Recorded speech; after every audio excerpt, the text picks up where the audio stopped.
Emerald Headingley Ashes Test match, and that's on Sunday the 25th of August. Secure yours now from the ticket office or online at yorkshirecccc.com. And in a similar vein, tickets for day 5 of the Ashes Test, which is on the Bank Holiday Monday, the 26th, are now on sale. Tickets cost £25 for adults and £5 for juniors, with a full refund available should there be no play. Head over to the ticket office now to get yours.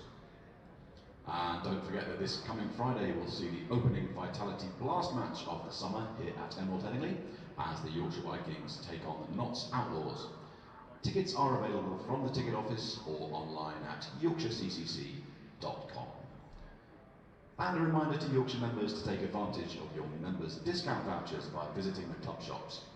We have a great range of merchandise available to kit you out for the summer, including a fantastic range of 2 for £20 t-shirts. And we also have a limited number of England ICC Cricket World Cup winners' shirts and Champions t-shirts available to pre-order from the club shop on St Michael's Lane.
Good morning, welcome from Emerald Headingley for day 4 of this Specsavers County Championship match between Championship leaders Somerset and of course the home side Yorkshire, who are in the stronger position of the two. Michael Burns, Peter Hartley, the respective umpires, on their way out to the middle then.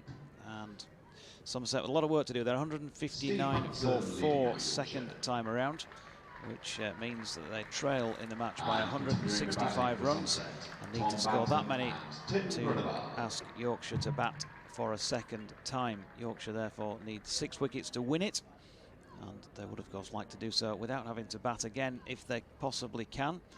First of all, they have to make sure they're good enough to win the game, and Tom Banton not out 58 overnight, and Tim Groenewald not out 0. Did a good job from the 20 balls he faced last night to see it through to the end. They are the first 2 Somerset players who will be standing between Yorkshire and advancing towards a victory. Matthew Fisher and Kesh Maharaj have 2 wickets apiece in this Somerset second innings.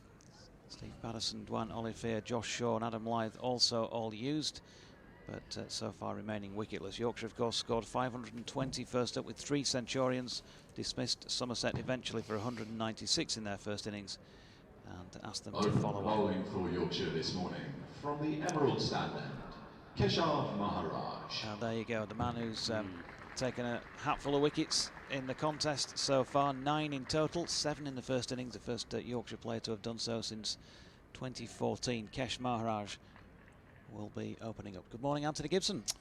Good morning, Jonathan Doidge. Yeah, Maharaj took 11 wickets for Lancashire against Somerset last September, and he's taken 9 here, so he's taken 20 wickets, 20 Somerset wickets in 2 games.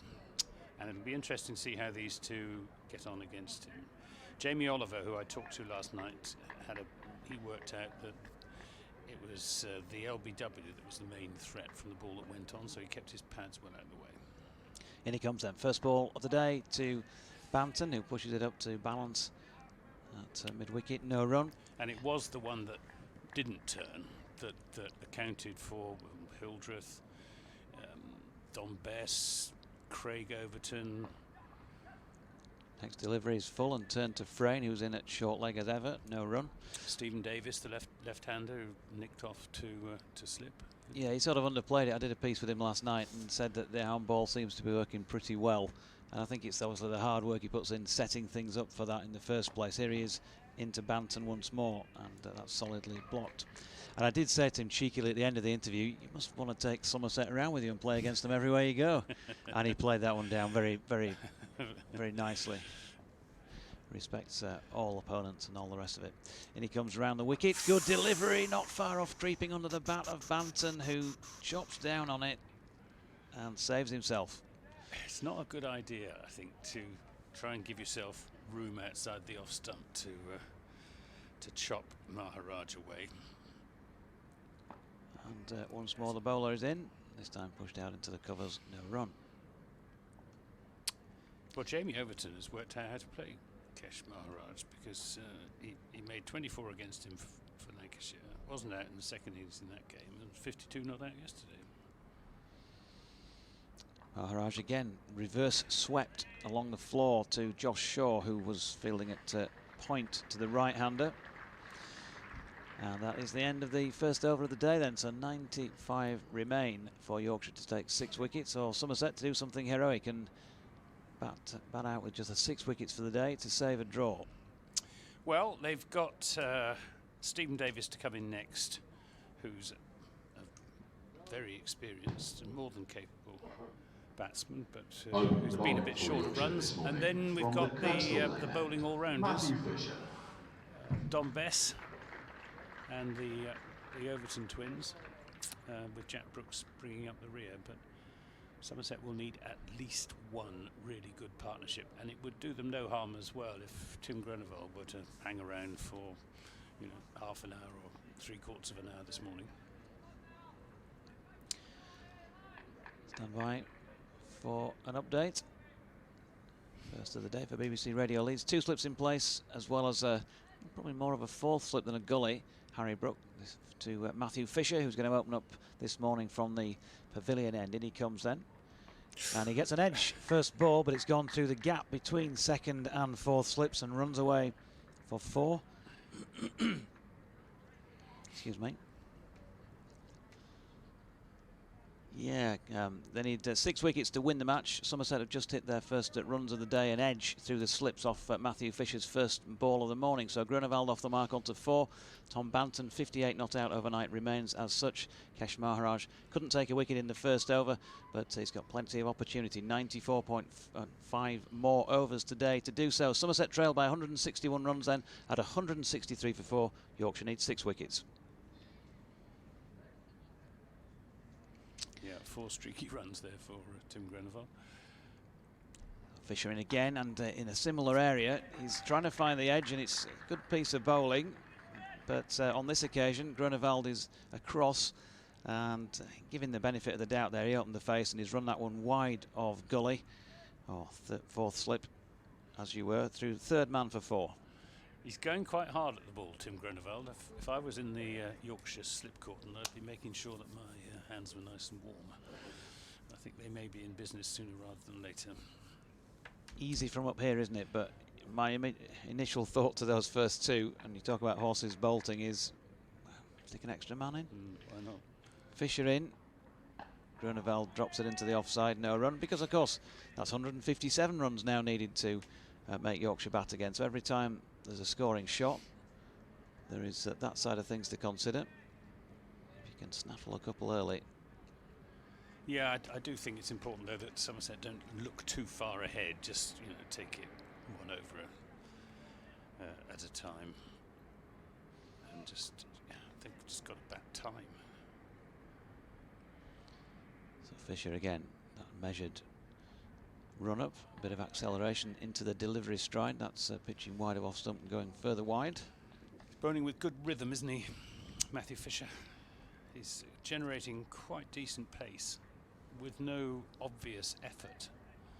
And that nice smooth approach, he's following through really well. I mean, he followed through with that delivery 2/3 of the way down the pitch. Yeah, just had a chat with him at the boundary edge this morning for a minute or 2. He's in good form. And he comes again then, and Grunewald with another expansive shot, and he's gone. This time he has been caught by Will Frayne at point.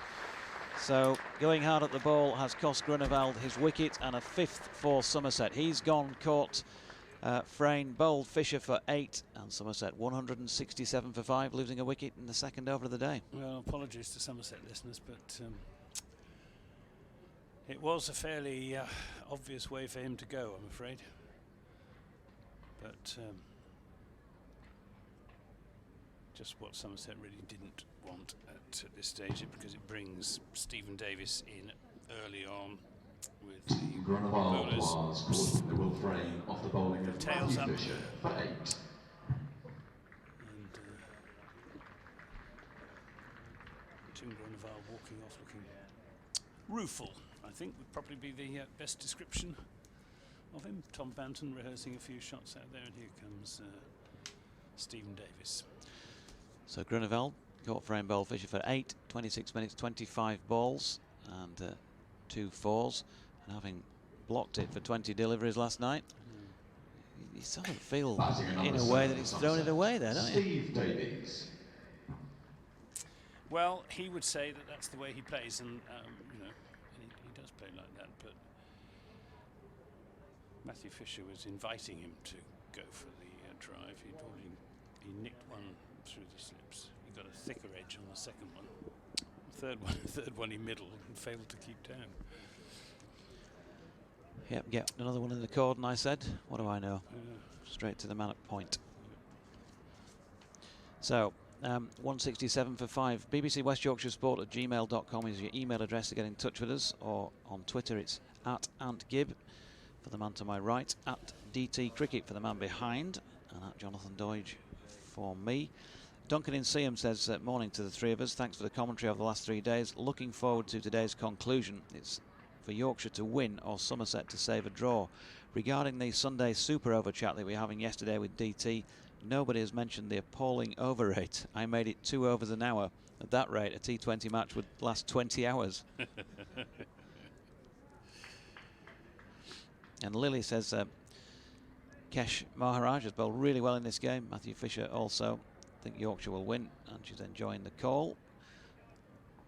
She's good to hear. So Stephen Davis, important job for him to do it again here. Left-handed, of course, on strike, facing Fisher, who has the ball curving slightly back in towards him. End of the over, and a wicket from it. Matthew Fisher then 3 for 50 now from 12 overs. It's been a good comeback to first-team cricket for him. It showed plenty of promise with for the future again with his return at Chelmsford last week.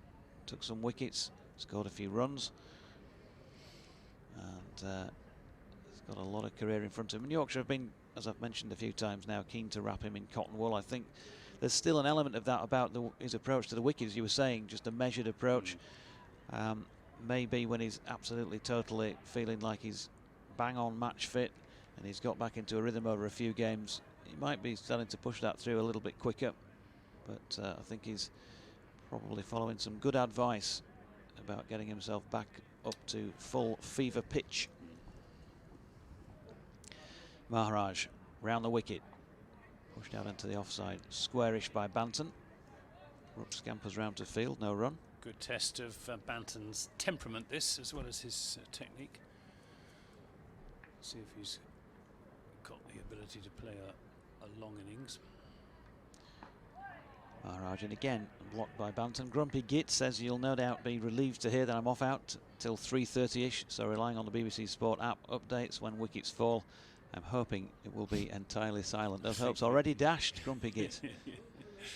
Maharaj in, turned backward of square for a single by Banton, who moves on to 59. 168 for 5. And Jim Bob says, morning, 6 more wickets and I'll be dancing like I was on Sunday. Oh wait, 5 wickets. Still left-hand, right-hand combination, these two, which will make it a little bit more difficult for the Yorkshire bowlers. Maharaj switches to over the wicket to the right-hander. Ball pops up and into the grasp of Frayne for a second time this morning, but no contact with anything that would have meant he was out there. So Maharaj in again, and this time turned not far from the outstretched left hand of Will Frayne. No run.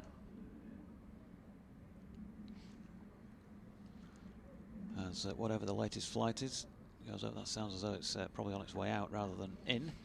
Maharaj is also in and turned to leg on the last ball of the over by Davies, and there was no run. So 60 overs bowled, 168 for 5. Small crowd in here today. I think probably about the same number as there were on Sunday, when the crowd was down by about 900 on Saturday, owing to obviously the World Cup final. But it's a very pleasant day for watching cricket. There's no blue sky overhead, just grey clouds, but it's quite warm. And the Yorkshire faithful looking forward to what would be their county's 4th win of the season. And I honestly can't see any other outcome to this game. Yeah, it's increasingly difficult, particularly with that early wicket, but there is still Tom Banton out there and Stephen Davis, who showed some resolve in the first innings. Yeah, but with the ball turning for Maharaj and a little bit of seam movement as well, it's not going to be easy batting over. Fisher in, and that's pushed up into the covers. First ball by Banton, no run. Interesting that Maharaj said to me, when he bowls, his aim is to stop the game, and when he bats, his aim is to start it. I thought that was quite a good little... What does he mean? Stop the game? Stop the batsman scoring? Or yeah, I think he's trying to strangle it, and therefore gets wickets as a result of that way of bowling. I think he's underselling himself. I thought he bowled very intelligently and aggressively yesterday. Fisher in and pushed into the offside by Banton, who will pick up 1. Takes him on to 60, 168 for 5. He was giving it a good rip for the ones that really turned. One or two who had taken a first slip without any intervention of glove or pad or wicket-keeper's gloves. So it's funny, the interpretation of spin from different people, because I've probably half a dozen different opinions on how much he's turned the ball during this match. Some people saying a rip, some people saying just offering to turn, but that's all it needs to do. Well, Jamie Overton said not everyone was turning, but enough were to, sow seeds of doubt in your mind, and that was what made it so difficult. The fact that some were turning and some were going straight on. He played for the ones going straight on the basis that if they turned, well, if he nicked it, so be it. But the chances are it'd probably go past the outside edge in any case. Fisher in, but that's too wide of off stump to get Davies interested in having a little dart at it. Whereas I think the likes of Hildreth and Craig Overton were playing for the turn, and when it did go straight on, well, one was bowled and the other Hildreth LBW and Overton bowled. He also said, interestingly enough, that he started cricketing life as a batsman. How often does this happen? And then became a bowler. Yeah. So no wonder he's got some capability with the bat in the lower middle. Quite a bit of capability. Fisher in over the wicket once again. Davies has hit that in the air towards extra cover. Will Frayne turns to chase it down, and they'll get through for 2. Probably about 3 or 4 yards, no more than that, to his right. Hesitant drive, wasn't it? Yeah. He wasn't quite at the pitch of it, and he knew it. He went through with the shot, but without any real conviction. Could easily have been caught in the cover somewhere. He does that's how he tends to get out, Stephen Davis, failing to keep the ball down. I'm surprised Yorkshire haven't got a sort of deep gully for him. That's the usual position. We're getting a backward point. Will Frayne coming across to... that's a little bit closer and a little bit finer would be the ideal Steve Davis position.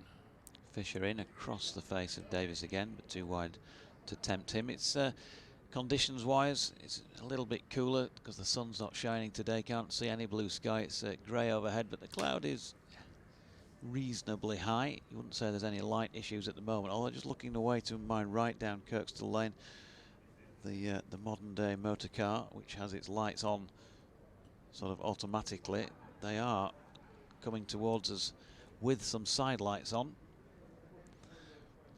Fisher in, Davis drives, good piece of fielding by Gary Balance at short cover there to end the over on 171 for 5.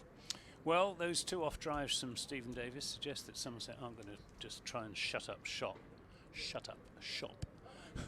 That they are going to they are going to play their shots, and Stephen Davis is a very attractive batsman, as is Tom Banton. So if they stay in for any length of time, they should provide this modest crowd with some good entertainment. What do you want to see as a Somerset supporter? Do you want to see them? I mean, I know you want to see the Tom, draw. I want to see Tom Banton get 100. I Okay. want to see him play. So is that the most important thing of the day for you? Is it grinding out a draw and Ideally, but I can't really see that. Maharaj in, driven into the offside by Banton. Fielded It would by be good. Patterson.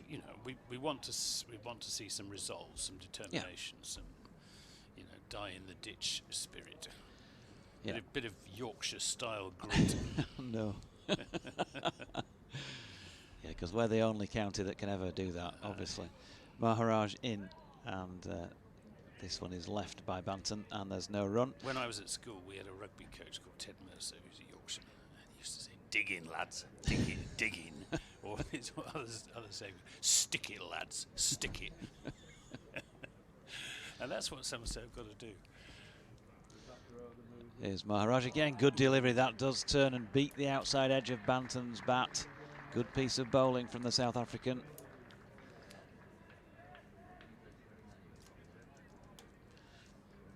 But let's hope they can dig in with some style as well.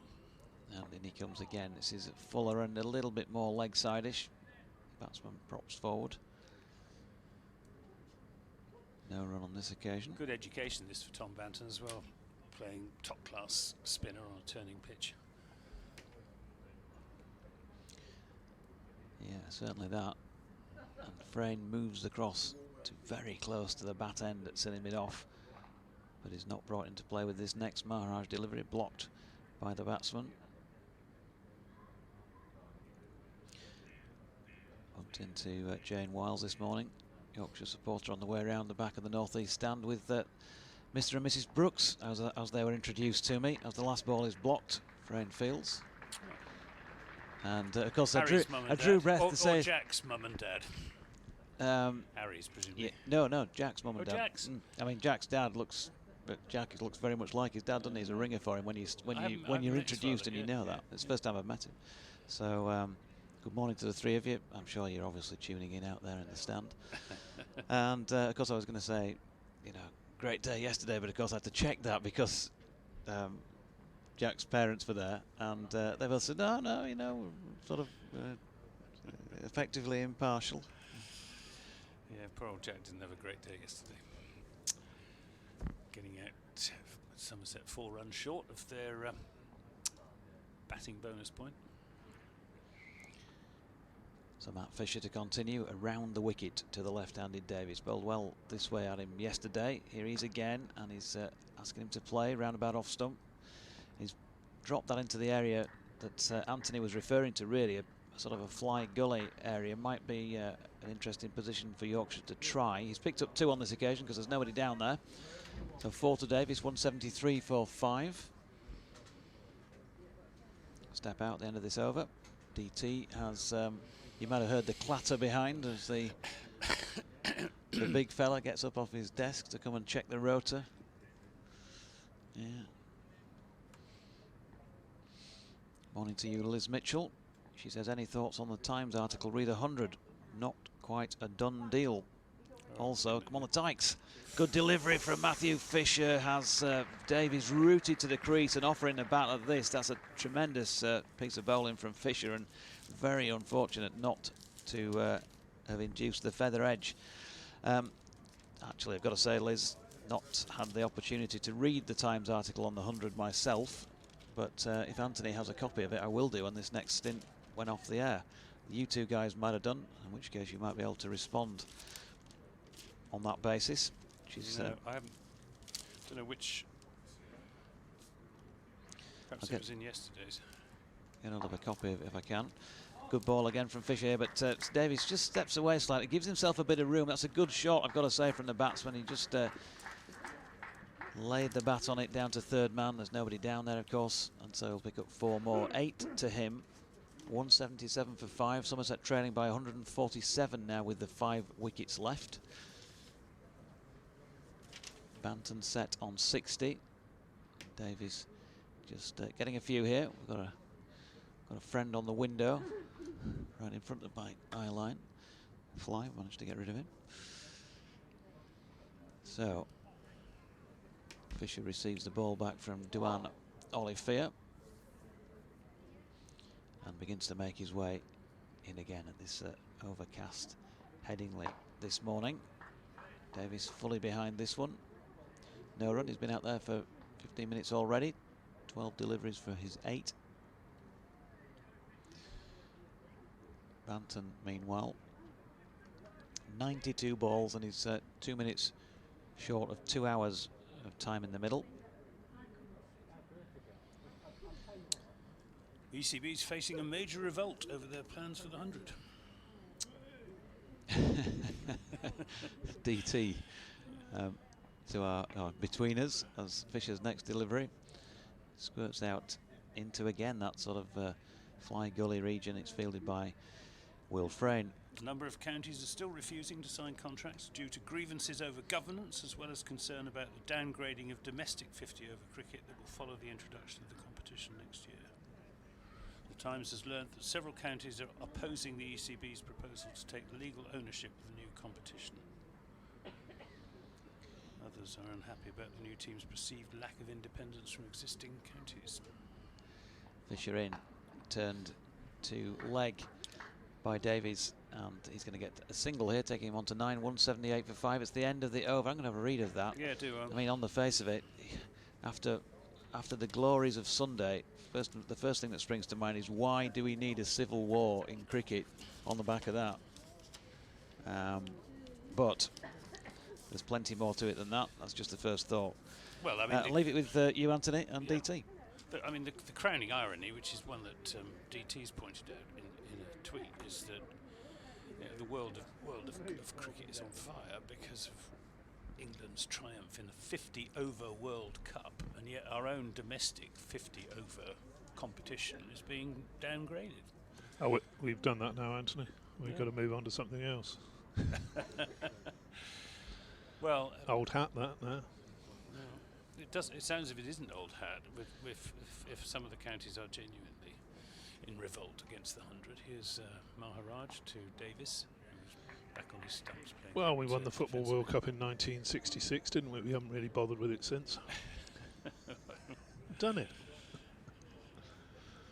Maharaj has got forward short leg as Stephen Davis is down the pitch playing that into the onside. Backward short leg, stroke leg slip, and a slip the close catches. Scores 177 for 5. The man out this morning, Tim Grunewald. Oh, and that's just short of the leg slip. Not sure whether there was any bat involved or whether it was pad. Yeah, and he was up, wasn't he? He didn't. If he just stayed down, he might have got somewhere close to that. Maharaj asking all sorts of difficult questions of these Somerset batsmen. Again, Davis playing off the back foot. Steve Davis, of course, got the ball turning into him, but he too has to be wary of the one that goes straight on with the arm. That's how Maharaj got him yesterday, caught by Lythe at slip. Adam Lythe very fine at first slip. Davis drives nicely, smoothly away through the covers. Not sure it's going to go for 4 or whether it will be just brought in by Gary Bamms. It is a good piece of fielding out there. They come back for 3 runs, 180. 181 rather for 5. Yeah, it's an interesting article that in the Times. I haven't really hidden my opposition to the 100. I think it's an unnecessary tournament, and it's just taking a chunk out of the summer. Here's Maharaj in a bowl sweep from Banton, which will be well stopped by Matthew Fisher. It's not Matthew Fisher. Sure. It's Josh Shaw down there. Stephen Patterson just comes jogging back onto the field. 12th man goes jogging off. End of that over, 182 for 5. Tom Banton on to 61. Stephen Davis has 12. Yeah, so the article that we were discussing in the Times has said that the contracts haven't been agreed yet. The staging fees haven't been agreed, and one of the sticking points, Anthony, and in Somerset will probably would probably suffer from this, is what they're saying is that if the existing counties are too closely aligned to the 100, if they're running it, then they're going to be able to offer leading players a chance to play in their 100 franchise, and obviously that's going to be very financially worthwhile. Is Fisher into bowl to Banton? I mean, particularly leave aside the principle of the competition. Our problem down in the West Country is that the headquarters of our 100 franchise is Sapphire Gardens in Cardiff, which A is very difficult to get to, particularly on Friday evening because the M4 is always clogged. B, the side is going to be called Welsh Fire, which it isn't exactly inclusive of Somerset and Gloucestershire. And C, cricket is not the most popular sport in Wales, as that's played defensively by Tom Banton. And if the sort of crowds they get at Sapphire Gardens for 50-over cricket and T20 are anything to go by, it's not going to be a roaring success, the 100 in Sapphire Gardens. And whatever you think of the 100, it needs to be a roaring success because of the money that it needs to generate to sustain, particularly some of the financially more vulnerable counties. It's all a bit of a muddle. Here's Fisher in the bowls, and Banton back on his stumps, defends into the offside. It's I think the principle of getting cricket back on terrestrial television is one that's worth fighting for. Yes. And it's really, as I understand, it's the BBC who've made the stipulation that these games have got to be over inside 2 hours, which has meant that the standard T20 format doesn't work because that takes 2.5 hours. There's Fisher in and bowls outside the off stump, no shot from Patterson. But it hasn't been well handled, to put it kindly. Something of an understatement. Yeah. Something of an understatement. Now, I'm sure we'll get lots of tweets through on this, but yeah, just little things like, as I was saying, Lancashire, for instance, seem to be in sole charge of the Manchester Originals. You know, they're not sharing that with any other county. It's Fisher into Banton, drives nicely, but not timing it as well as he might. It's fielded by Balance in the covers. And the point being made is that the marquee players, or the icon players, as they're known, in each franchise, are going to be paid £125,000 for 5 weeks' work, 5 weeks cricket, possibly 7 or 8 games of 100 overs. Well, I suppose they'd say that's par for the course in the IPL and the Big Bash. Fisher in a bowls a Yorker, which is nicely played by Banton, just running it off an open face down to deep backward point for a single. But the point being, with most of the others, you're talking about the West Country, Glamorgan, Gloucestershire, Somerset, they're involved in Welsh Fire.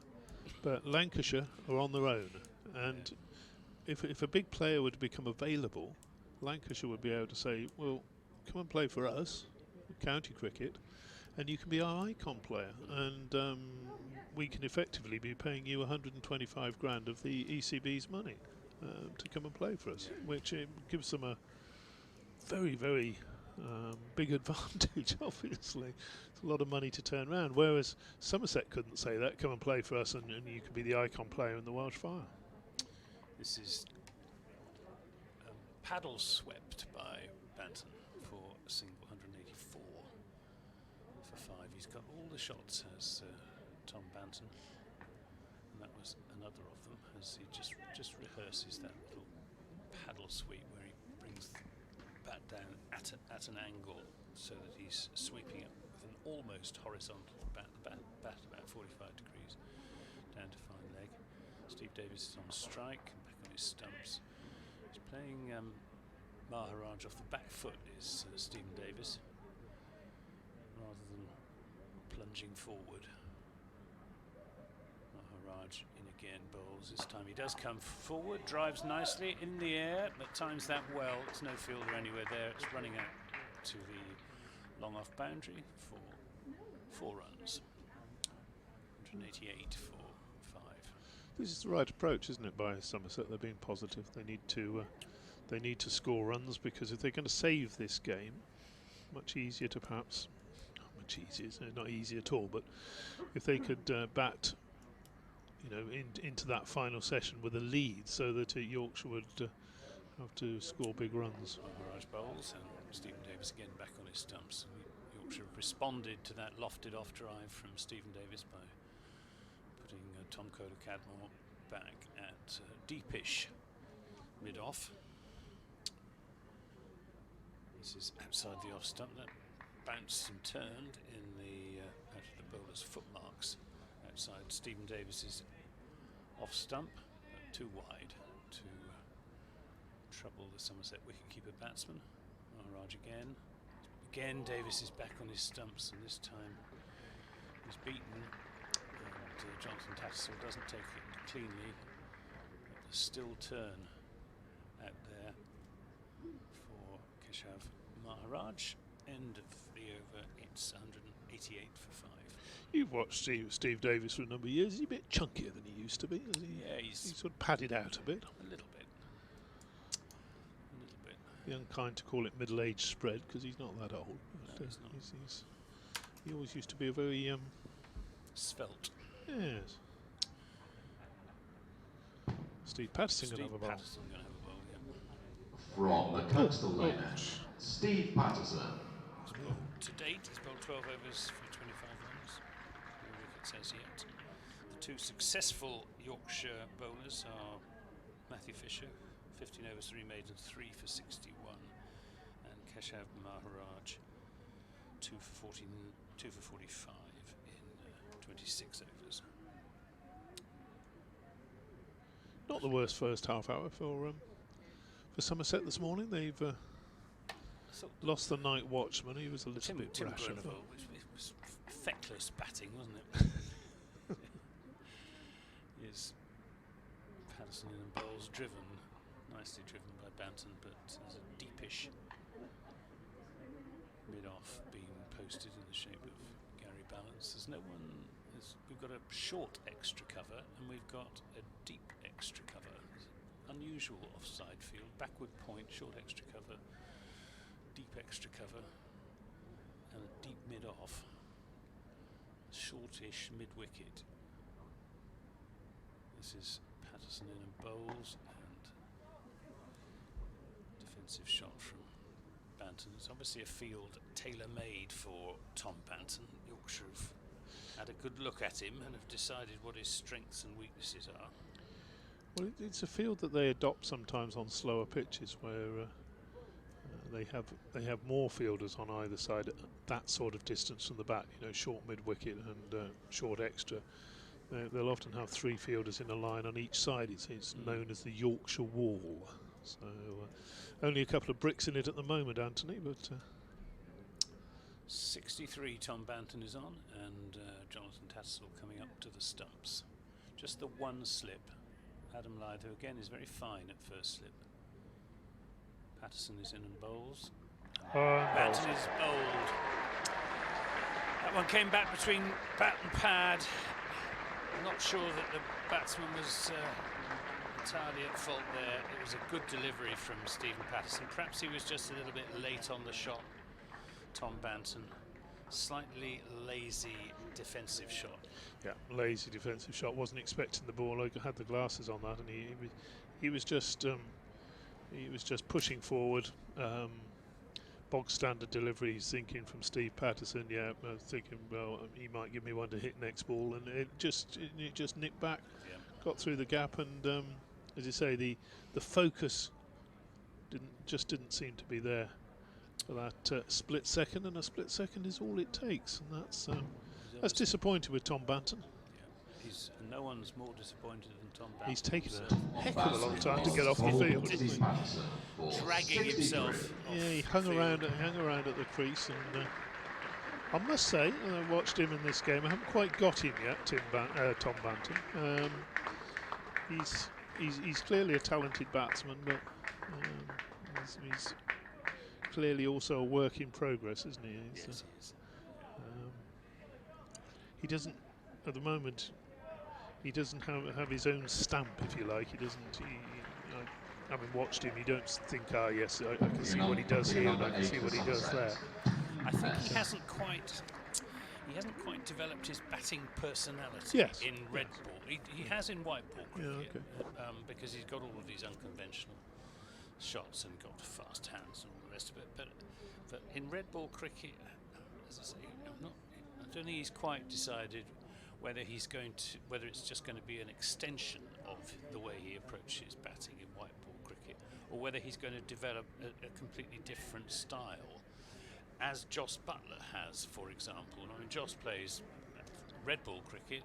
All right, he's quite aggressive, but he's very orthodox in the way he bats in red ball cricket and Test cricket, and the complete opposite in one-day cricket. And I think he's only young, Tom Banton, and very, very talented. Nobbut a lad, as they say up here. Exactly, Nobbut a lad. So we've got another lad come to crease in the shape of Dominic Bess. Did you hear the reception when he came out? Yeah. He really got a good. They love him up here. They love him up here. The warmest reception anyone has got walking out to bat was Jack Brooks. Oh, absolutely. Yes. Here comes Patterson then to Bess. He's in and bowls, and Bess is forward. A good length ball defensively out into the offside. Will Frame in his fielding pads and those rather peculiar cricket shoes, which have got sort of grey insets along the top of them. I got a good look at them. I accused him of being scruffy yesterday. Scruffy, but they're not dirty. They're just an unusual pattern. Here's Patterson in bowls a full-length delivery, which is thick-edged down to the third-man boundary, where it won't be pulled in. Runs away down the hill, down into that corner. 4 runs to Bess. He's off the mark. 192 for 6. Somerset. What do we call that red brick building down in the corner? I think that's the old rugby pavilion. The old rugby pavilion. It's an old pavilion of some sort down there. You used to be able to just stand and watch from there, but now, of course, there's stands in front of him. Here's Patterson again to bowl to Bess. He's there, he bowls, and Bess gets one that hits him amidships. He's just flexed, just down on his haunches. That one hurt Don Bess. Applause for a successful over for Stephen Patterson. He has 13 overs, 4 maidens, 1 for 29, his figures. Yeah, and he's removed the danger man. Tom Banton's gone. Yeah, it's only Deutsch a matter of time now. Deutsch is back with your paper. He's obviously had a read. Chris Walters of the Yorkshire Post has probably helped him with the larger words. Waters? What did I say? Not Walters, that's for sure. He gets very upset if you call him Walters. Is that? I'll do one more over. Maharaj bowls, and that was in the air as it went past Frayne at short leg. Had there been a backward short leg, it would have gone straight to him, but there isn't. As Maharaj bowls to Davis, who's beaten by a good one. Again, the one that goes on with the arm. Davis playing for the spin. It might be better to adopt the Jamie Overton policy of assuming it's going to be straight. There's Maharaj again in bowls, and Davis drives, doesn't get hold of it at all. Didn't nick on that, do you think? It's hit the keeper's gloves. Yeah. Not sure. I don't think so, judging by the body language. There's no great excitement. Maharaj in bowls. Davis just checks a drive on this occasion, plays it out into the offside, picked up by Gary Balance. 192 for 6. Somerset, they've lost the wickets this morning of Tim Grunewald, caught at point. As Davis is back on his stumps defending, Grunewald made 8. And then the big blow in the last Stephen Patterson over, when Tom Banton was just a little bit lazy in his defensive technique, and Patterson brought one back between bat and pad and knocked out his off stump for 63. As Davis plays this just into the body of Will Frayne at forward short leg. There's no run, it's the end of that over. It's 192 for 6, and for the next 20 minutes Dave Townsend will be in harness with Jonathan Deutsch. Thanks, Anthony.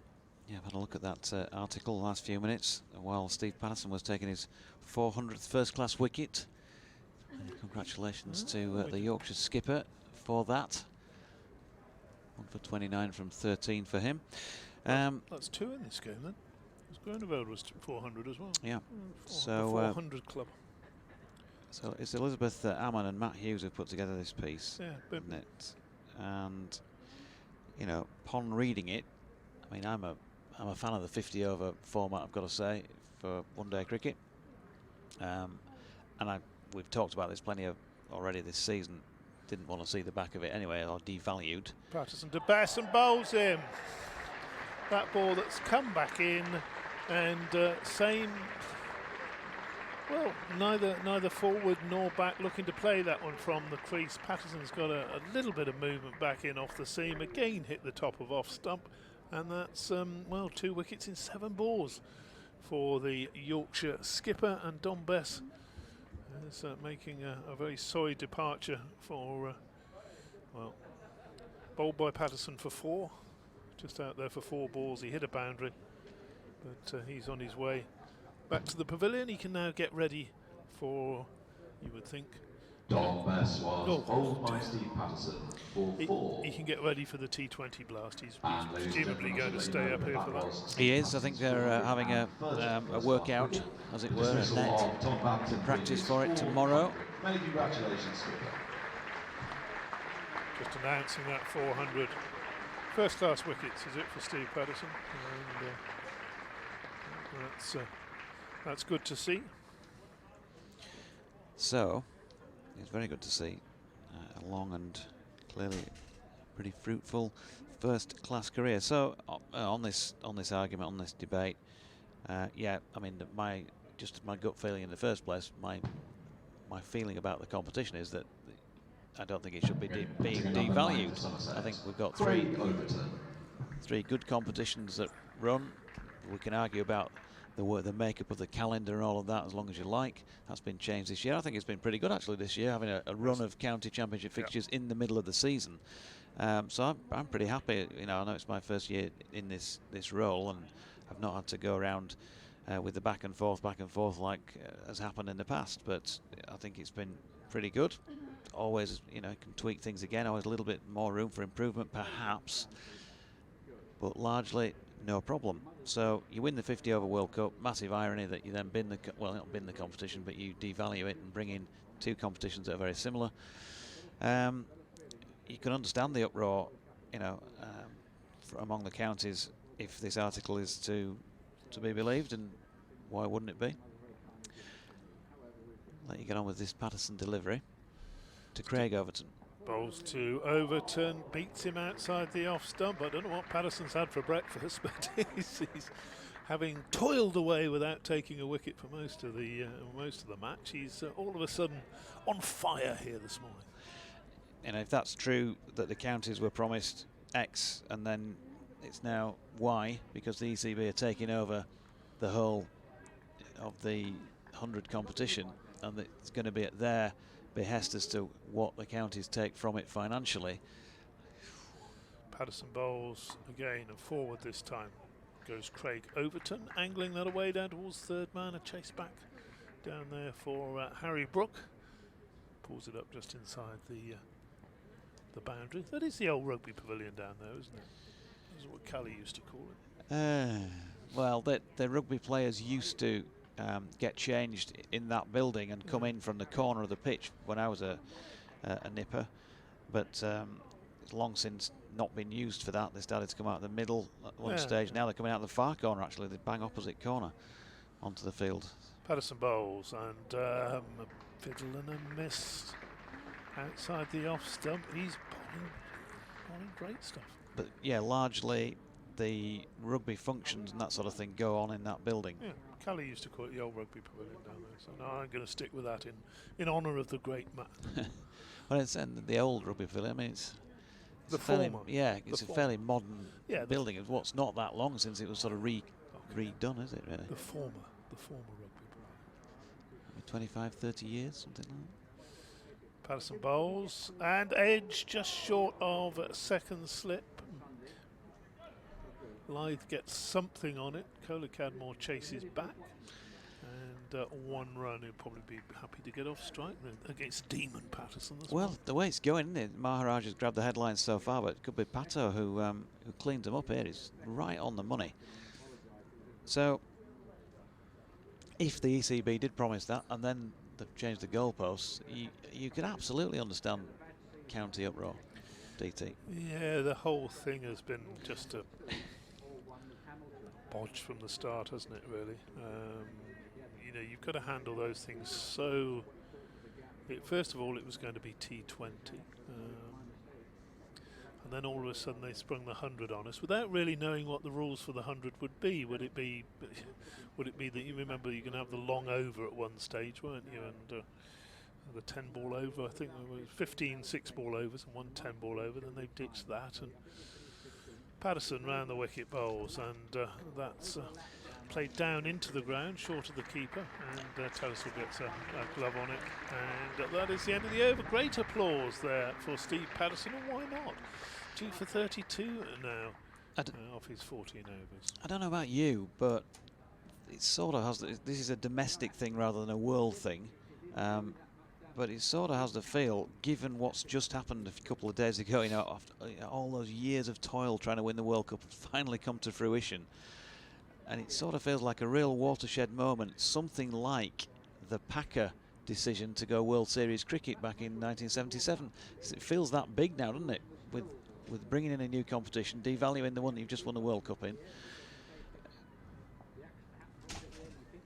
Maharaj bowls and defended by Craig Overton, the Overton who didn't play him that well in the first innings. Because if the counties do revolt, then there's going to be a lot of stuff written about cricket. Negatively In the next few months before next season commences. Another dot ball there, just pushed into the onside. They need cricket back on free to air, and if that means a slightly devalued contract with the pay-per-view, then or whatever it's called, satellite TV, the subscription TV one that you have to pay for, then that's what they're going to have to do. You can't have it both ways. Maharaj bowls. That's hit in the air and a diving attempt. Got a hand on it. Good effort that from Gowie Balance. He's moved across a wideish mid-on, and I think he might have just got a hand on it. Probably just got it at. Probably just got a hand on it. We don't need Q at this stage. It's only 10 to 12. No, that's we're talking about your home station, Radio Leeds, aren't we? I think you might have to. Shall I just turn you off? Turn me off. I'll make a phone call. Maharaj bowls and gets a little bit of action on that one. And ball drifting and then spinning when it hit the track. Bowls again to Overton and nearly through. Overton playing him from the crease. Maharaj starting to go up in his LBW appeal before the bat came down on it. That is the end of the over. 197 for 7. Davis 16. Craig Overton on 5. And got a little bit of something going on in the. Is it Brian Adams, is it? Yeah, don't tell me it's not worth dying for. This could be a comment on what's going on in in English cricket at the moment. I'm afraid the whole thing's got I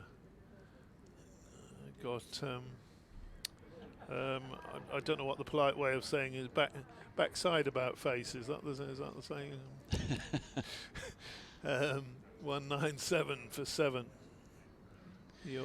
Yes, posterior about face. Posterior about face, yes. But they'll sort it out in the end. At the end of the day, we will still have the game of cricket. Patterson bowls and driven. Check shot by Davis. 16 to him, 5. My personal view on it is that the county game has become disappeared and came back. We lost Brian for a moment, but he's back. The county game has become a little bit bloated, and rather than cut back a bit on various ways and look at and cut its cloth to suit its whatever. Patterson bowls, and that's edged through the gap between the two slips and the finer of the two gullies, and away down for 4 runs. But again, good bowling from Patterson, and that's the 100 up for the 200 up for Somerset. 201 for 7. Davis moves on to 20. And I wonder if Patter imagined this morning when he woke up that he'd be running into bowl to the strains of Brian Adams' "Everything I Do It For You." Well, he didn't actually hear that, did it? We just had it in our cans. The magic of radio. People at home know. Probably picture Doidge and myself sitting here with our headsets on, but they don't realise that sometimes we get a bit of cue from the studio and listen to the programme before Doidge does his live piece into it. And It's We should probably do a oh, commentator's photograph, shouldn't we? hold on a Bit minute. of a wave, Anthony. Hang on, let me get rid of my third chin first. Defended into the offside, no run there. If DT's getting rid of his third chin, we'll probably take the photograph in about a couple of months' time after he's been booked in with the surgeon. Anthony, this way. Anthony. Where is he? He's just there, isn't he? Jeez. There we go. Great stuff. I haven't done my hair either. At least it's not a wider range one. Here comes Patterson. Bowles. Oh, a little fiddle outside the off stump there. It's beaten him. Beaten Davis, gone through to the keeper. 201 for 7. Yeah, you're in sort of blue rinse territory at your age, aren't you now? When's the tint going on? You think I should have a little bit of that? Maybe. Go down the. Do they still do blue rinses? Is that still a popular thing? It used to be years ago, didn't it? I must admit, I haven't made any inquiries with my local hairdresser. Not just yet. Got a third slip in now as Patterson bowls, and Davis plays that beautifully off the back foot. Hits it square the wicket. He's going to get 4 runs for that. Runs to the western side of the ground, pops up, almost finds its way onto the bit of plastic sheeting over there, which is part of the covers. And another boundary to the Somerset keeper. He moves to 24, 205 for 7. Looking for these 3 extra wickets. I had a little bet with Kevin, well, not a real bet, but you know what I mean. A little wager, a bit like the 50p I had with Anthony the other day that was annulled by the tie in the World Cup final. Patterson bowls and Davis pushes defensively, and there's no run there. A little bet that Yorkshire would actually win before Middlesex would. Middlesex only had 4 wickets to take, Anthony. And they've only taken 1 this morning. Glamorgan down there, 225 for 7, so Middlesex looking to wrap that game up. And of course, Somerset here are 205 for 7, so neck and neck now. Who's going to finish first? Could yet be the match at Chesterley Street, where Worcestershire are 62 for 5. That could be another win for Durham, who've just seemed to have finally hit their straps. Or could the first game to be finished the one Derbyshire and Northants, which is only into its 3rd day, but Derbyshire need another 119 runs to win, but they only have 3 wickets remaining. It's a race against time, DT. Don't think it'll be Chelmsford, where Warwickshire are now 4 down. That won't please Somerset supporters. Maharaj in bowls. Pitches up, driven by Craig Overton. Back down the ground, all the way for 6. Slightly to the onside of straight. And, it was in a similar area to that which somebody once said, that's gone straight into the confectionery stall and out again. Was that day you were here? It was. Oh, fantastic. So you wouldn't have heard it first time on the nope. TV? No. Next ball spins, and Overton stands back, tries to slap it square the wicket, makes no contact as it bounces as well. I fielded one that day. Yeah. Graham Dilly.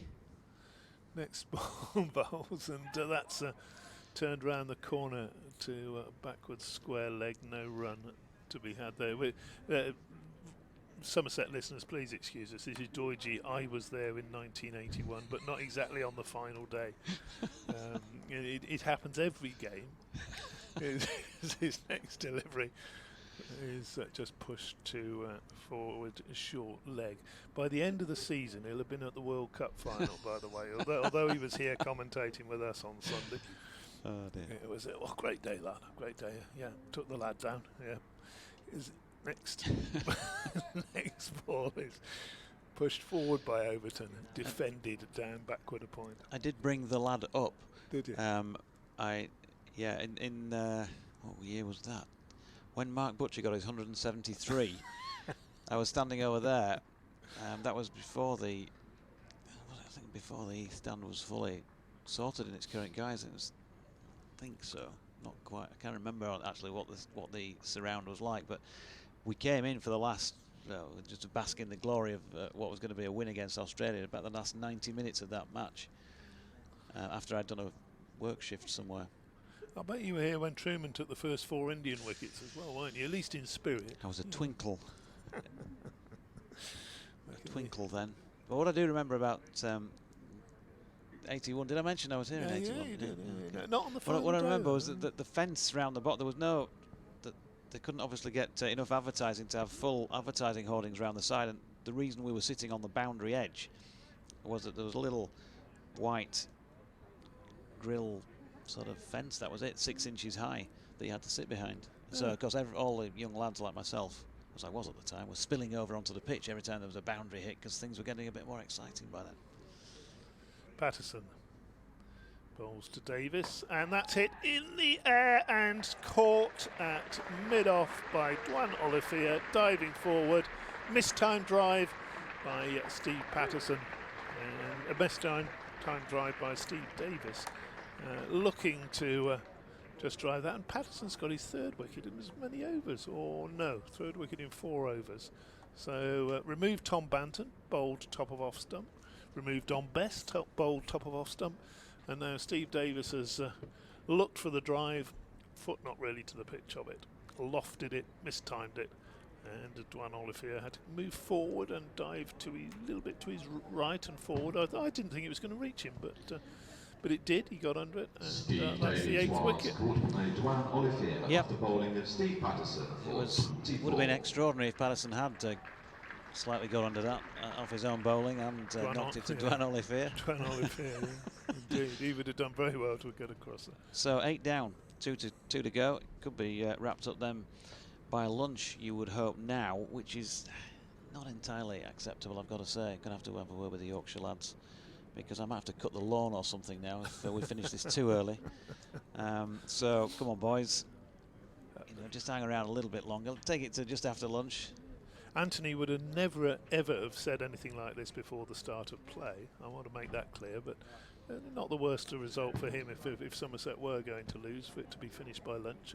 Bite of lunch downstairs, and then on his way back down the M1, M69, M42, M5, something like that. Hey, what are you, an AA route planner? Other route planners are available. All the M's going down there. Done the trip myself sometimes. If Leicester had been at home, he could have stopped off there for a little while. As long as you can find your way to Scarborough with me on board in a few weeks' time. Yorkshire's next home game, isn't it? A month's time that'll be. So John has emailed in, BBC West Yorkshire Sport at gmail.com is the address. He says, congratulations to Pato on reaching 400 first-class wickets. I think the ball to get Banton out was the best in the match so far. It was a good delivery, wasn't it? Banton just coming down off to leg and the ball nipping the other way through the gate. Great performance by the Tykes in this game on the back of the Essex defeat. If you only watch Yorkshire's games this season, the 2 worst sides they've played would be Kent and Somerset. I always used to declare champions-elect with Kelly after 10 matches played. Not been wrong so far. Champions-elect? Essex. Essex. Thanks, John. We shall see. Not that I'm saying Essex are champions-elect.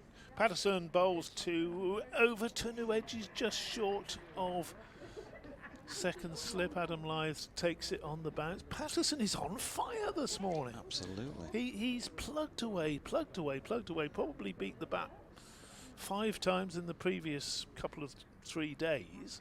And this morning, he just can't get anything wrong.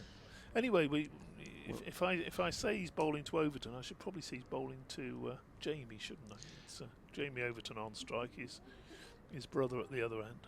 We'll have an update any second, so we're already at 12:02 looking at the clock on the scoreboard. Could be a very short queue this DT, so be prepared. I'd better let you take over then, Anna. Might be just as well. Patterson comes in then to Jamie. And on and around off stump, Jamie Overton pushes into the offside. No run. Did well, of course, in the first innings for Somerset. He said, looking around for his scorecard that DT's commandeered. 52 not out, that was what I was looking for. Warning a rant, says Miriam. All I can say is the 100 ball thing is utter nonsense. Not different enough from the T20 as far as I can see. Don't even like that form. Just hope the people who make these decisions rethink the devaluing of the 50 over. Come on Yorkshire, she says. Patterson in. The ball that just drifts in towards Overton. Solid block. no run. Stand by for an update then. Stand by. Coming to you next. Used to get those sort of comments on air. Don't seem to get them anymore. Coming to you next. 15 seconds. 5. Bike live.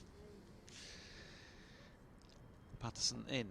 Overton, Jamie turns it to Ollie Fear. Makes a good stop actually, running. In fact, it's Maharaj, I should say, to his right. And they get through 4-1. Yeah, they are getting closer and closer to that victory as well. A real good first hour for Yorkshire on this final morning with 4 wickets, 3 of them taken by skipper Steve Patterson, who's bowled superbly from the pavilion end, still on at the moment, and he's taken in past 400 first-class wickets. The first one of the day went to Matthew Fisher. That was Tim Grunewald, which set the ball rolling when he was caught at point. So the 212 for 8, trailing by 112 runs, Somerset, and Yorkshire, well, they need 2 wickets to wrap it up. End of the over from Patterson. Hand over to Anthony. And it is, yeah, 12 o'clock. So. And if I don't make my way back to the mic, thank you for the last 3 and a bit days for all the listeners out there. And we'll see you in Scarborough, but I think we probably will be back at 12:20. It's been more fun for you than it has for the rest of us. I said that at the point he cut his voice off on the microphone. Always best way. So Maharaj going to continue.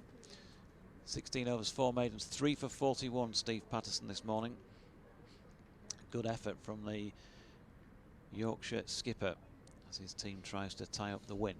Jamie Overton, having taken a single, he's going to be facing Kesh Maharaj here then. He's on 1, and his twin, Craig, at the other end, has 2 ones against his name.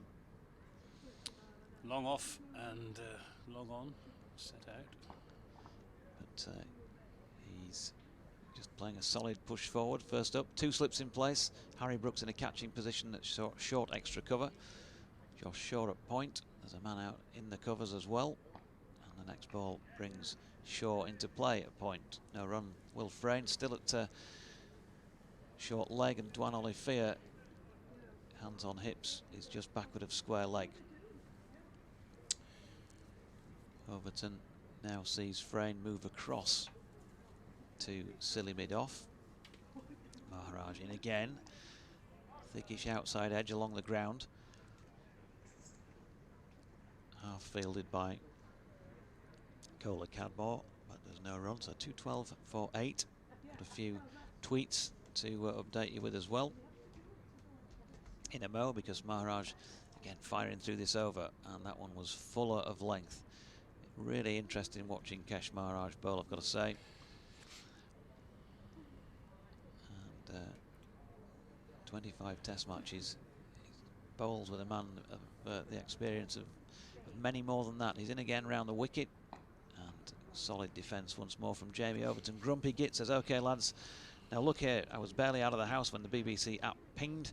You really haven't got the hang of that sent bit. Serious consideration being given to your removal from my Christmas card list.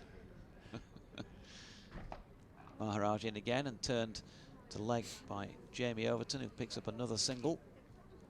2 to him and 213 for 8 at the end of the over. I've had a tweet from Greg Hill down there in Huntington. Morning, Anthony. Are you any good at rain dances? Because I think that would be the only thing that would save us. And Greg's just come back from swimming. Well, it's been a bit feeble, I think, from Somerset this morning, Greg.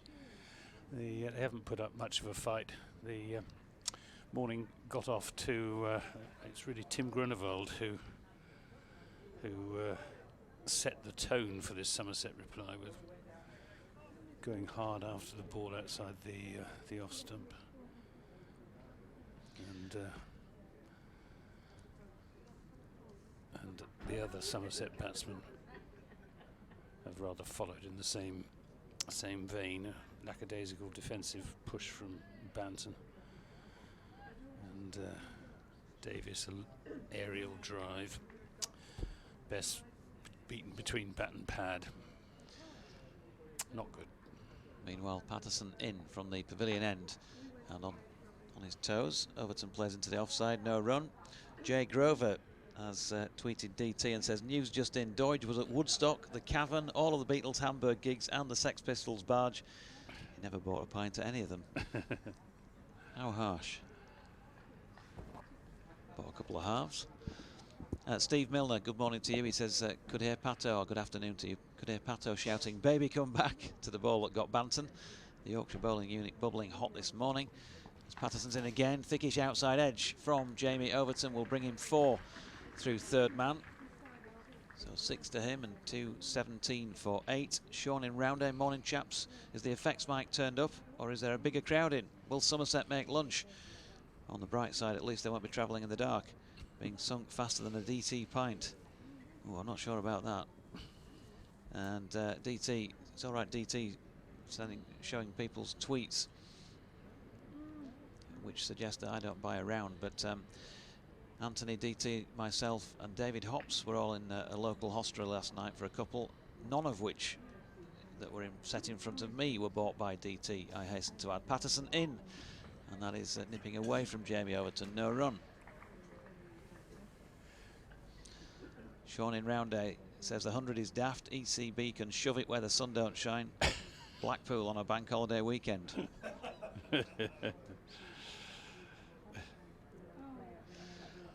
And Jacob, thanks for the excellent commentary over the 4 days. I've greatly enjoyed it. Good win incoming for Yorkshire. Even more impressive considering Code hasn't played and Shaw has barely bowled an over. Yeah, a couple of good points. Here's Patterson. Good delivery from Steve Patterson as an appeal. And not out, says Peter Hartley. Just going back briefly to the 100. About a month ago, 6 weeks ago, I was rung up by television producer saying, could I suggest someone who was really in favour of the 100 so they could have a debate with someone who was really against it? Could I find someone who was in favour of it? So I ended up in the end volunteering to do it myself. Patterson in, worked off his legs quite nicely by Overton. It was aerial for a time, but no danger because Josh Shaw is set back at deep backward square leg, so a single to Jamie. He's on to 7. And in the end, they abandoned the idea of doing the debate at all. Apart from those in the inner sanctum of the ECB, I honestly haven't met anyone who is enthusiastic for the 100. No. Patterson sets off again then from this pavilion end. In he comes, wide of off stump this time, shouldering arms is Craig Overton. It's the end of over number 75, 2:18 for 8. Alice Worsley. Good afternoon to you, Alice. She says, please can you ask Pato to calm down a little bit. Both Julie Mincher and myself have been at hospital appointments this morning. We're currently trying to get through to Headingley to see the win. Well, there you go. Same for me. I don't want to cut the lawn either, Alice, today. So they can just, you know. Well, hopefully these two Devon lads will show a bit of grit and determination. Sell their wickets dearly. Bit of Devon beef out there at the moment. Maharaj then to Jamie Overton. And he's pushing forward at this one. It was aerial for a moment before it dropped short of Tom Kohler-Cadmore at second slip. Should have had a silly point. He was going to get one now, but yeah. And Josh Fisk has messaged in as well as Maharaj is in. Pushing forward is Overton. Will Frayne scrambling desperately to try and get his hands under that to ask the question of umpire Mike Burns, but couldn't do so.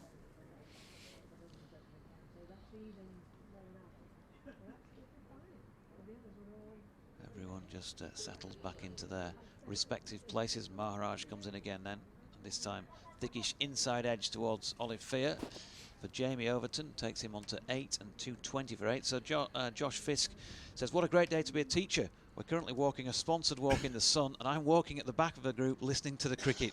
Best 4-day performance for a few years, question mark. Amazing team response to silence some critics. Hope the game lasts another half an hour, otherwise I'm going to get bored.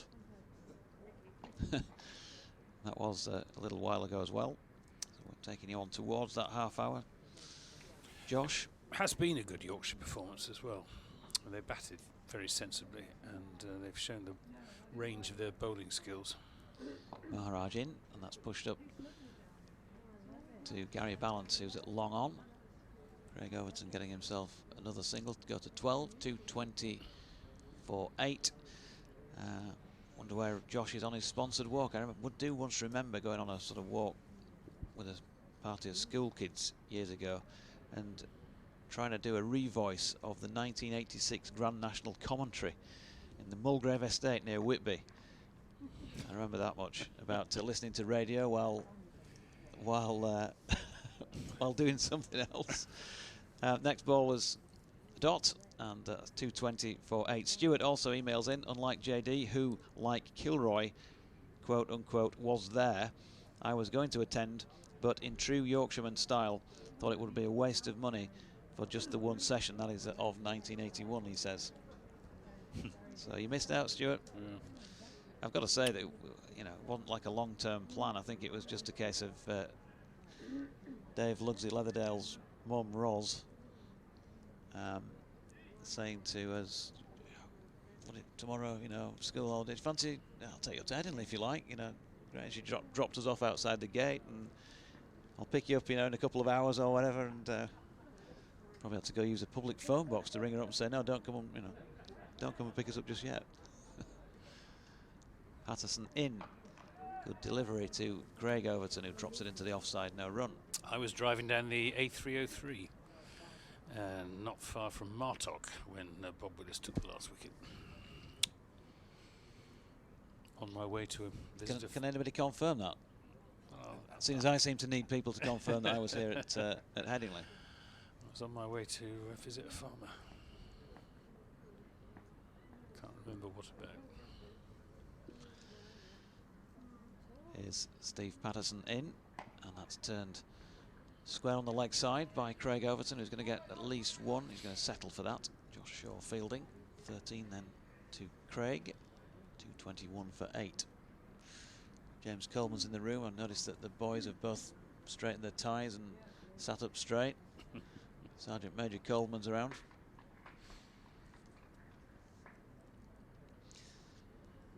Ball on its way back to Patterson. Malcolm says of the 100, it all sounds Python-esque to me. This daft 100 idea, Brexit, etc. Is there anything else stupid that can be dreamed up? Patterson again. Good delivery. A one-handed waft outside off stump from Jamie Overton. Could have cost him his wicket, didn't. But another win for Steve Patterson, who's bowling an excellent spell this morning.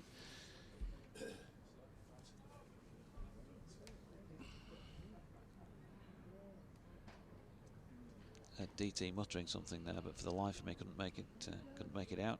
Patterson's spell this morning: 5.1 overs, no maidens, 3 for 21. In he comes again, turn to leg. Good shot actually from Jamie Overton. It's split the gap between the man at short mid wicket and Kesh Maharaj at mid on. And wasn't checking how many they ran. I think they got through for the 2. No, it's just a 1. No, just the 1, yeah. So 222 for 8. Craig back on strike. Still 3 men in the Yorkshire cordon, waiting expectantly. Harry Brooks closed in on the other 2 slips. So 3 slips now. But not brought into play here because Craig Overton blocks.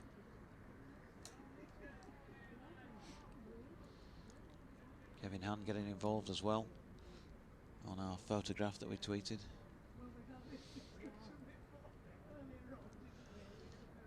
Sean in Roundy says, good news for Somerset, new ball due shortly and Olivier is rested.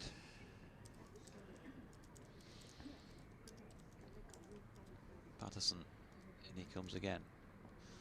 Wide of off stump, cut by Craig Overton. Nicely played, he's got over the top of that well. He's got 4 through third man, so 17 to him, 226 for 8. And talking in 1981, Somerset now trailed by less than 100, 98. Who knows? Can they string it out? Can they ask Yorkshire to bat again? David Collicutt, good morning to you, listening in from beautiful Redondo Beach again in California. This performance has been a long time coming, combined with our epic victory over Surrey at Scale. Does the fielding? after those 3 or 4 overs when he took 3 wickets and looked unplayable at times, Pato's gone back to how he has been for the majority of this game, just sort of probing, but not imminently looking as though he's going to take a wicket. Well, it's just the odd ball has misbehaved for the seamers.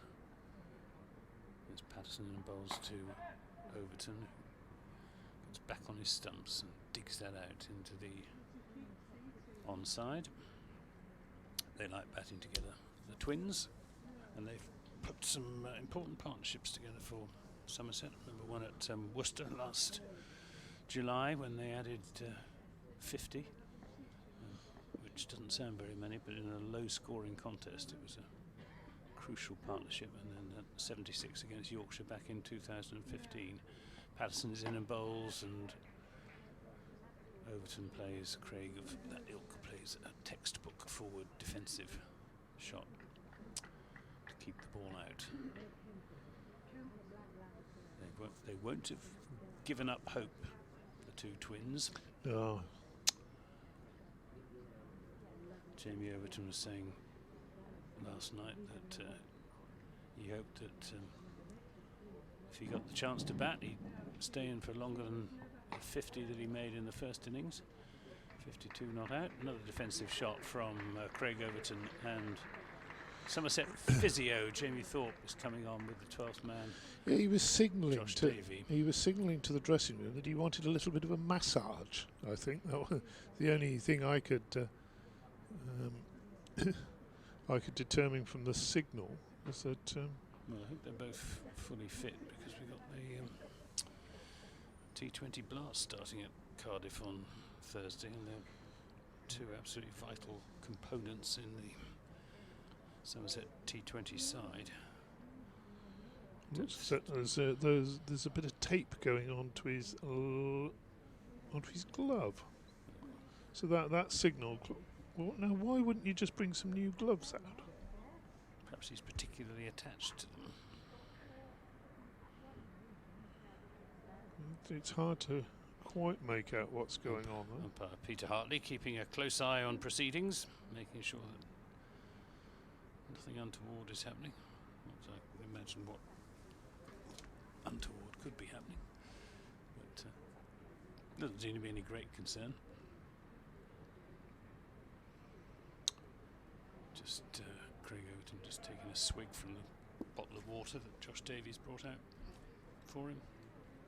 All is well. The twins touch gloves, and Jamie Overton will face the next over from Kesh Maharaj. I know this isn't great radio, but he was making a sort of gesture with his thumbs. You know, if you massage somebody's neck, it was that sort of movement with his gloves and his thumbs. There certainly hasn't had a massage of any sort. What's gone on quite? Well, as I say, let's hope they're both fully fit. Neither of them's suffered any obvious discomfort out there.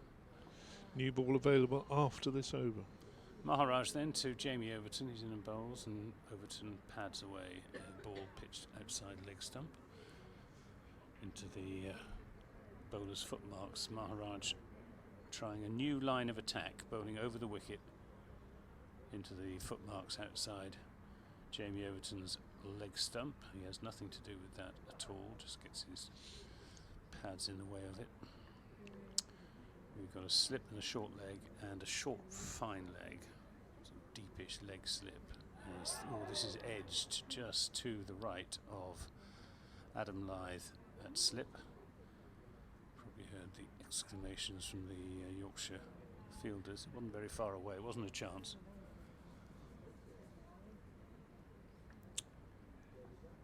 Needs another wicket for 10 for in the match.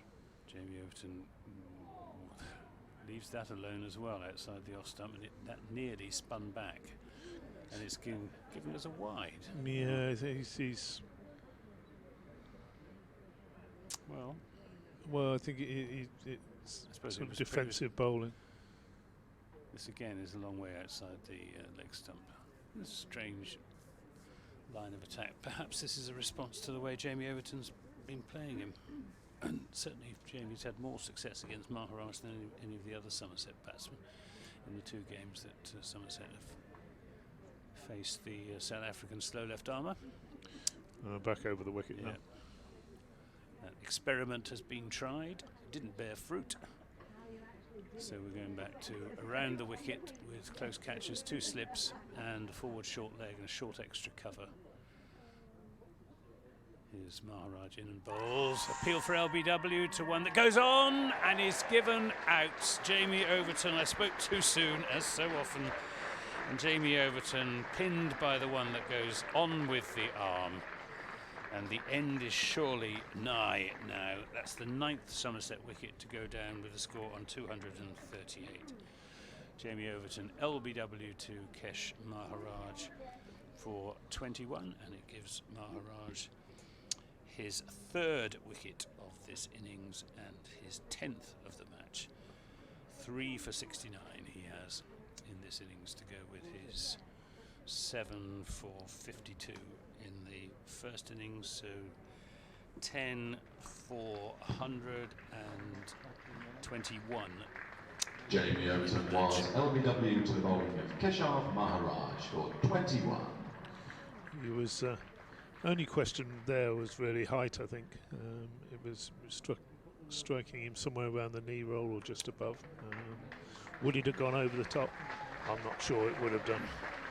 Well, umpire Mike Burns decided that it wouldn't have gone over the top. And he's been the umpire that's been very hard to get a decision out of throughout this game, hasn't he? So, big cheer for Jack Brooks. Well, I think it's about time that Jonathan Deutsch came back into the commentary box, because he's just making his way back in now. Well, in fact, probably the 2 of you should finish it off, Somerset and well, I think Jonathan Somerset and Yorkshire. Jonathan ought to do the commentary. This may not last much longer. Jack Brooks not in any hurry to get out there. It's not been a happy return to Headingley for Jack Brooks.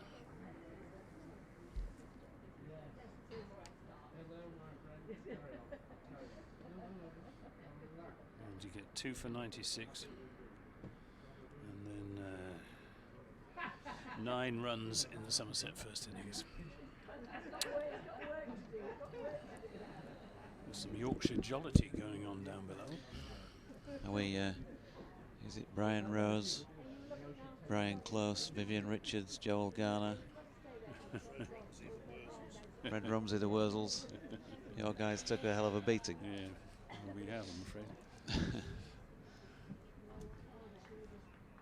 No excuses. And I don't think they would wish to make any, would they? Maharaj into Jack Brooks. Maharaj down on his haunches. Thought he had half a chance, but Brooks successfully sees off that last ball of another successful Maharaj over. 3 for 69 from 33 overs and 11 maidens, giving him a 10-wicket match. Yeah, he's bowled very well. And not on a raging turner either. He's exploited a pitch which is offering some turn, not consistent turn. And the new ball is being taken. Umpire Hartley waving it at the scorers. No, that's not very thrifty. Ladies and gentlemen, the new ball has been It's a 5th 10-wicket match, by the way. 5th 10-wicket match of his first-class career for Kesh Maharaj, so well done to him. Steve Patterson with the new ball.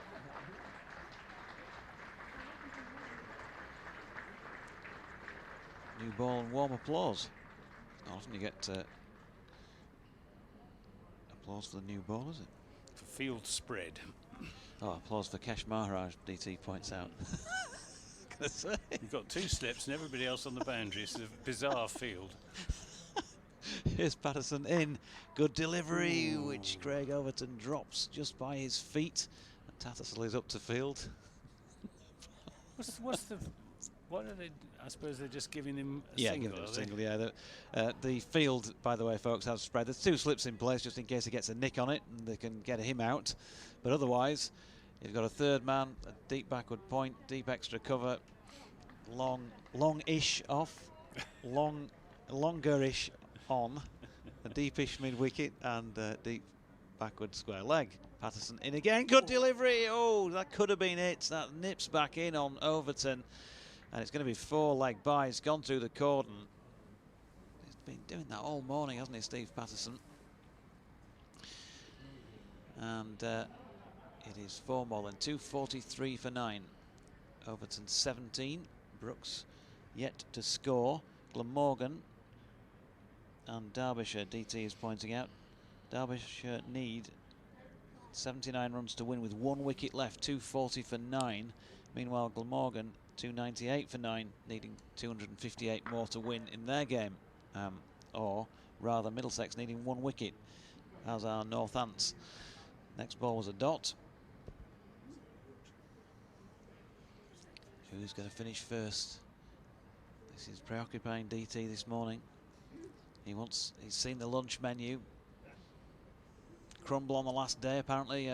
Matthew Fisher said this morning it's crumble on last day. Looking forward to lunch. Don't want to finish it too early. Just have my breakfast. A bit of a scratching at the surface from Craig Overton going on. Patterson waits with ball in hand. Could this be the delivery? In he comes now. No, because Overton pushes into the offside and will take the single. So Patterson has 2 balls at his former bowling compadre. Jack Brooks. Glamorgan out, all out, 299. Middlesex have won the race and the match by 256 runs. Ken says, preempting the win, what an excellent all-round performance both on the field and in the com box. Well done, Yorkshire and the BBC. Thanks, Ken. And Stewart says he should have been a little more clear. This was for day 4, the Botham innings, the Kilroy comment from earlier. So 3 slips wait in place. Jack Brooks on strike. Solid block this. Patterson gives it a tickle onto the stumps at the non-striking end just in case. Craig Overton had gone for a bit of a garden, but he hadn't. And then John Logan says, hi JD, DT and AG. Latest news of Jonathan was there at Tottenham Corner trying to prevent Emily Wilding Davison throwing herself in front of the King's horse, especially as JD had backed Anma.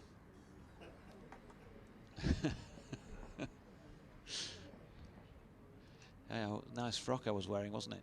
Here's Patterson in, and Brooks pulls his bat inside the line, and so he survived those last 2 deliveries.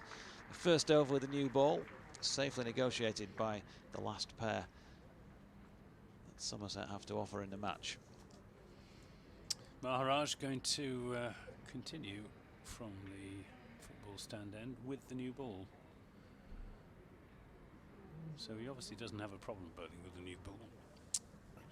So it was just a tactical decision by Stephen Patterson not to bring him on for the first hour of the Somerset innings yesterday afternoon, which was the high water mark of Somerset's performance when Abel and Azar added 89. DT, he's just playing, he's passing schoolboy notes along the commentary desk here. He now says, it's the 50th anniversary of the moon landing, were you there? Maharaj in, it's wide of off stump and turns away from Craig Overton, and there's no run. Now the first I knew about the moon was the clangers. In comes Maharaj, and chopped by Craig Overton into the covers. Matthew Fisher will field, and so he exposes Jack Brooks to 4 deliveries from Maharaj here, which, who knows, may wrap up this match. It's not going to be dull, is it? We know what how Jack likes to play. So there could still be a bit of fun to be had. Nicholas Puran, meanwhile, is here at Headingley. As the first ball of Maharaj is over, sees Jack Brooks try and hit that somewhere down near Armley Jail. But he can't break He didn't actually get the shackles. He didn't get very near to that. It was about 6 inches away. Maharaj in again, and this time Jack Brooks, playing like a batsman, pushes it out into the covers and will pick up a single. He's off the mark. Well, he does have a first-class century, does he not? Yep. Remember it well.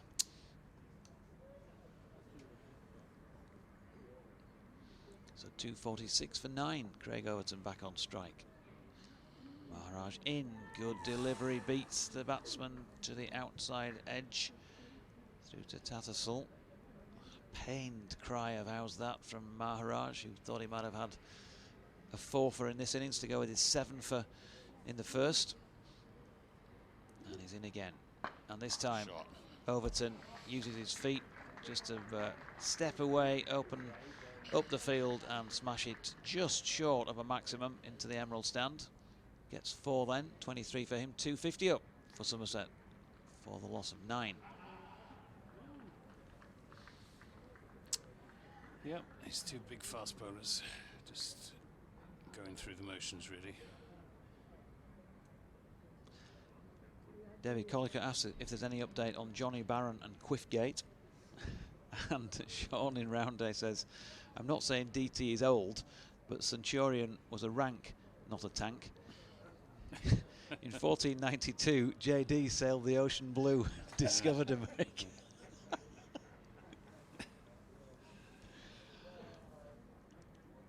Oh, you crazy guys. Laugh. I nearly did. So it's going to be Patterson to continue the new ball to Jack Brooks. Brooksy Ferret, of course, as his Twitter feed shows. And now then Patterson moving Harry Brook out from third slip to point, and now he won't want to get out against his mate, will he, Jack Brooks? Now moving Will Frayne down to third man.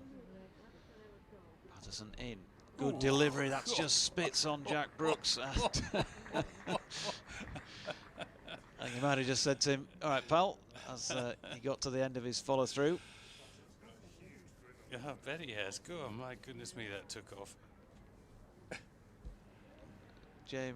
Craig Overton just escorting Jack Brooks back to the crease. Go on, son, you've still got to go stand there. I know you don't want to see one of those come past you again. And that took off and would have beaten just about anybody, I think. Here's Patterson in again. Brooks pushing forward. I think he left just a little bit of his leg stump, his off stump even, exposed. But the ball just nips on him slightly through to Tattersall. And there is no run. So Yorkshire closing in on what would be a 7th innings victory against Somerset here at Headingley.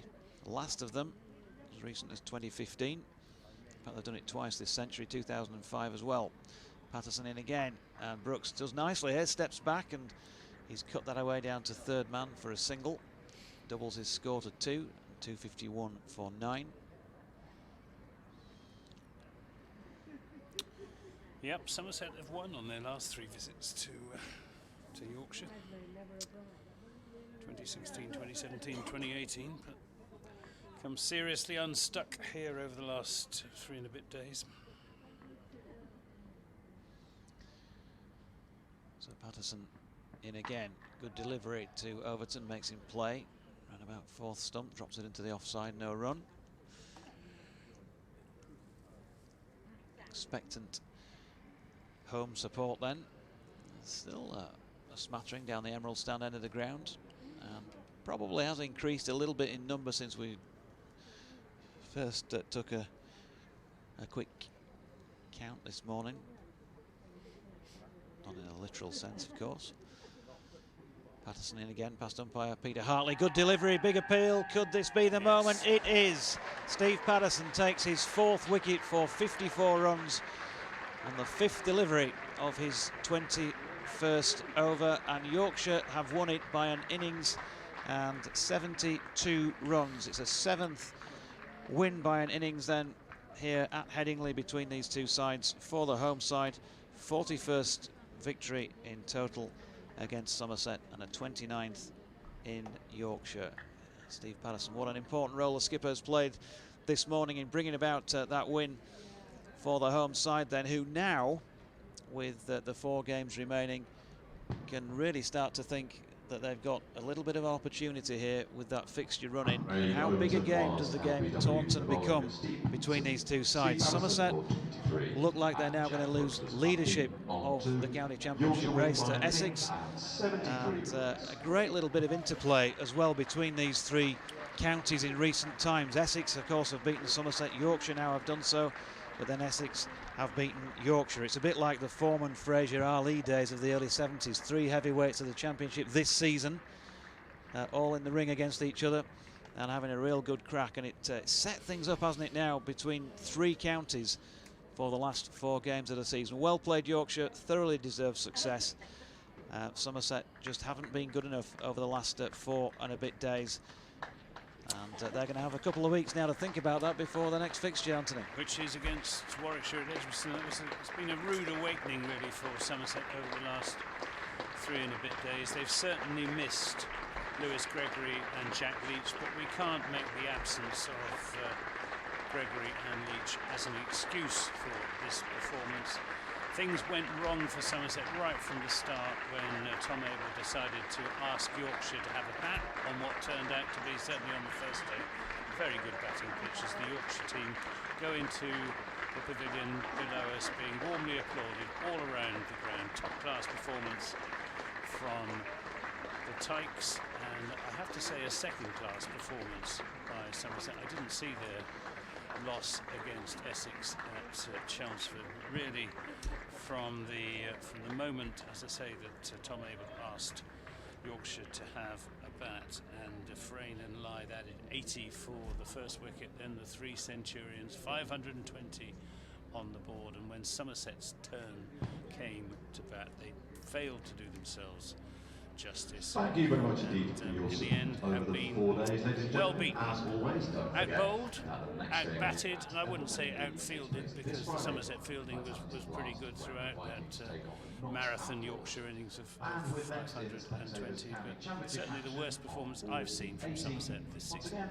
So the championship table at the moment looks like this. Somerset now have played 10, won 7, lost 2, drawn the 1, and they have a total of 165 points at the end of this game. Yorkshire in third with 10 matches played, 4 wins, 2 defeats and 4 draws with 131 points, including the points they've taken from this match. And Essex still to conclude their 10th match of the campaign, at the moment in second place, but they're 16 behind Somerset, so will inevitably move above them with 20 if they should secure that victory. Hampshire, Surrey, Kent, Warwickshire, and of course Nottinghamshire follow in that order. And Yorkshire's next game against Nottinghamshire, certainly vital for them at Scarborough in 2 or 3 weeks' time.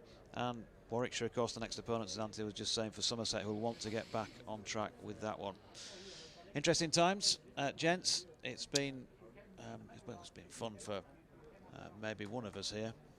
It's been more fun this week than it was last week. I always enjoy my visits to Yorkshire. It's been a great pleasure being with you chaps over the last 3 days. I'm sorry that Somerset didn't give a better account of themselves out on the field of play, but we have won on our last 3 visits to Yorkshire, so maybe it was your turn. And it does, as you were saying, Jonathan, it really does set up the climax of the county championship season in September, with Yorkshire coming to Taunton, and then 2 matches later Essex coming to Taunton for the final game of the season. And who knows, the 3 of us could be right there at the top of the table with just 1 game to go. We could, and we might see you before then, of course, because who knows, we might even be good enough to get to T20 finals there and see you there. Indeed.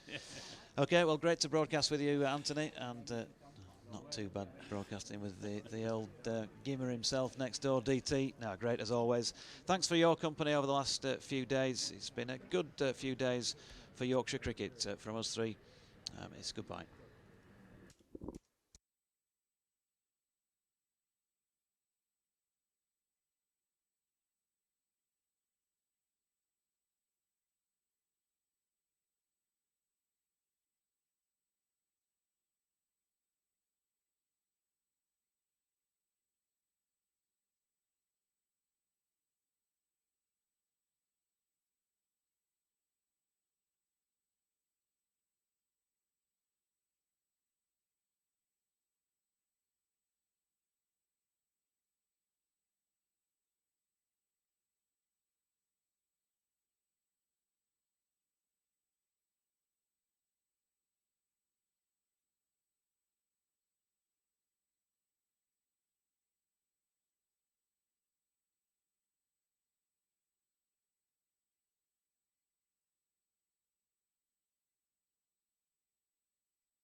Yeah.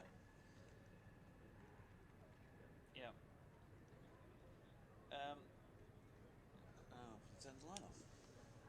No, it's still on. Yep.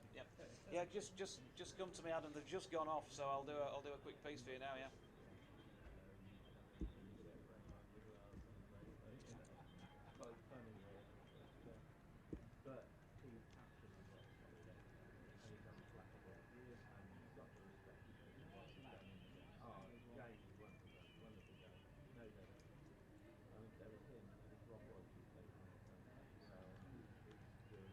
Hello.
Yes, which is quickly deserted, but those people were probably going off for a celebratory drink if they're Yorkshire supporters.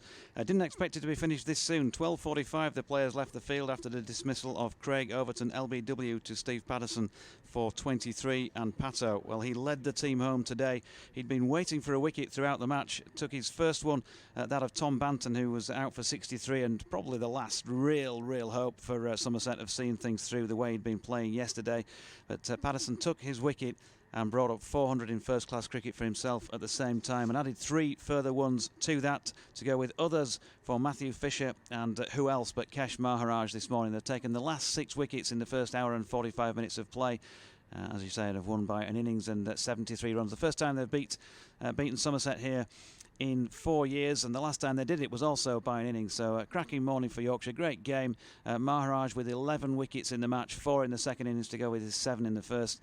As I say, Patterson finishing strongly. Loads and loads of positives, including the 3 Centurions as well.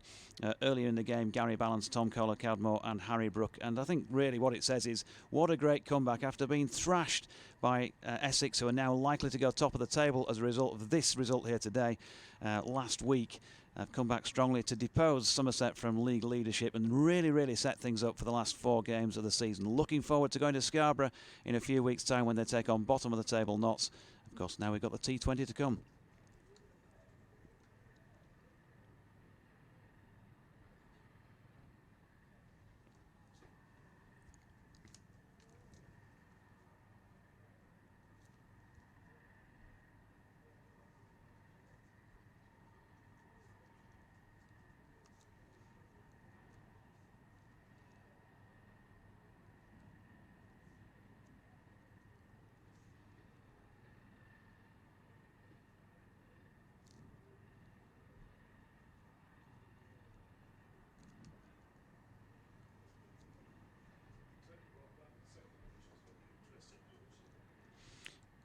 I'll consider it in a minute, Dieter. I've just got to do this, write a piece and then go down and do an interview.